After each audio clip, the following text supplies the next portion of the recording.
Kumusta mga kachika? Isang kontrobersyal na kwento na naman ang yumanig sa social media ngayong Kapaskuhan matapos maging viral ang isang babaeng influencer dahil sa isang regalo na hindi inaasahang magbubunyag ng kanyang umano'y lihim na gawain. Ang akala ng marami ay isang sweet Christmas surprise. Pero sa huli, naging ebidensya pala ng isang iskandalong ikinagulat ng netizens. Ayon sa kumakalat na post online, ang naturang influencer ay may kasalukuyang kinakasamang lalaki na itinuturing na niyang boyfriend.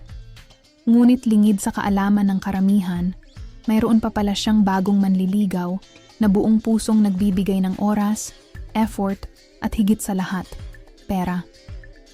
Ang masaklap, hindi raw alam ng bagong manliligaw na may boyfriend na pala ang babae.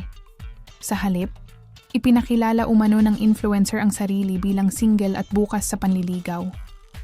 Ang dahilan daw nito, ayon sa mga mensaheng nabunyag, ay dahil sa mga benepisyong natatanggap niya.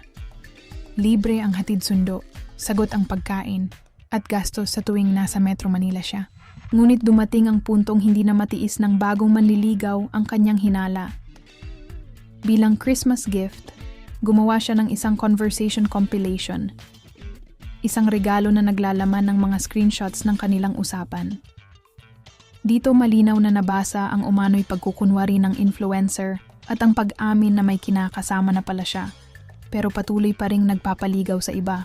Dahil dito, napagtanto ng bagong manliligaw na siya ay ginawang pangsuporta habang may iba palang karelasyon ang babae.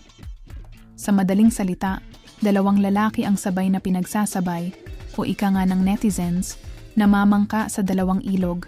Dala ng galit at pagkadismaya, agad humingi ng tulong ang bagong manliligaw sa social media.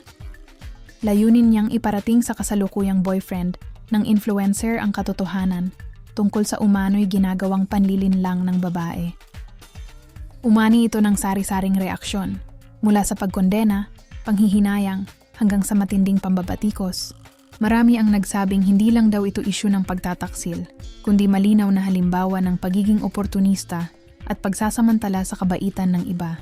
Sa ngayon, nananatiling tahimik ang influencer habang patuloy na umiinit ang diskusyon online. Ang tanong ng lahat, itutuloy pa kaya ng kasalukuyang boyfriend ang kanilang relasyon matapos mabunyag ang lahat? Ikaw mga kachika, ano ang masasabi mo sa isyong ito? Katanggap-tanggap ba ang ganitong gawain? O malinaw na panloloko ito sa parehong panig? I-comment ang inyong opinyon. Huwag kalimutang mag-like, mag-share, at mag-subscribe para sa mas maiinit pang chika at viral stories dito sa Chika PH.